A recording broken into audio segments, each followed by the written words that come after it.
Weh, sedap bro. Bismillah. Jangan percayalah, jangan percayalah. Jangan percaya. Ha. Percaya tak? Aku belum cakap apa-apa lagi. Let's go, no tiramisu. Damn, the packaging is really elegant bro. Bismillah.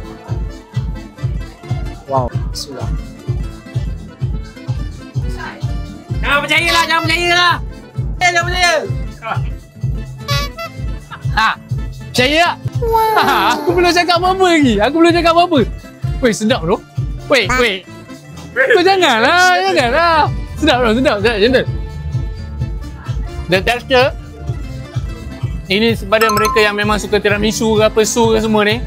This is the one for you lah. 300 gram. Memang berbaloi, reasonable, sumpah sedap. Aku tak pernah makan tau tiramisu ni sangat. Bukan tak pernah, jarang makan. Tapi bila dah masuk dalam mulut kau, memang automatically cair tau. Semua dia punya texture, gradient, memang cair dalam mulut. Memang sedap gila. 9.5. Terus. 9.5. Jom.